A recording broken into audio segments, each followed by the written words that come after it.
What's going on with Apple? Apple is a tech behemoth with close to $3 trillion in market cap as of September 2023. According to past reports, it had ramped up iPhone production in India, assembling more than $7 billion worth of iPhones in its latest fiscal year. And now what's happening? Apple is said to have had a meeting with officials from the Finance Ministry of India in June 2023.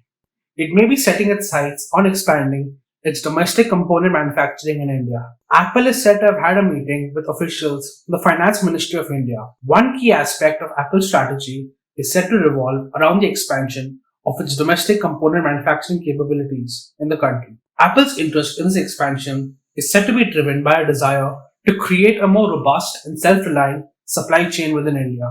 The meeting was set to focus on growing indigenization of its operations in India. This could contribute to the growth of India's smartphone manufacturing sector. It seems like Apple may be actively seeking to reduce its reliance on China for manufacturing and supply chain operations. This strategic shift is said to be influenced by several factors, including geopolitical tensions, evolving government policies, and Apple's own corporate objectives. As a result, Apple seems to be diversifying its supply chain across different countries, with India emerging as a significant candidate for this diversification. Historically, Apple's local production in India has been done by companies like Foxconn and Wistron.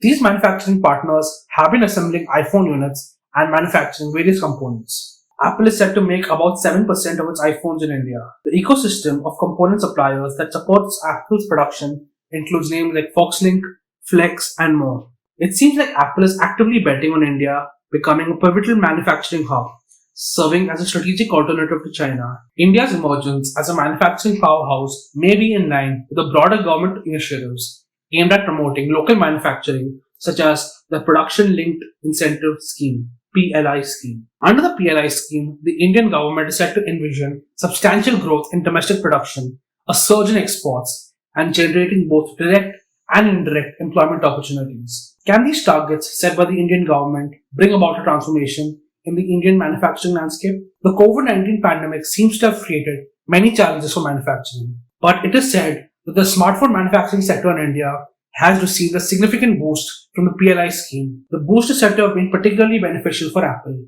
which has managed to capitalize on India's growing prominence in the manufacturing arena. In fiscal year 2023, Apple exported iPhones worth approximately $5 to $5.5 billion from India. This constitutes nearly half of the total mobile phone exports from the country. That's how dominant Apple is in the premium smartphone market in India. What is the future of Apple in India?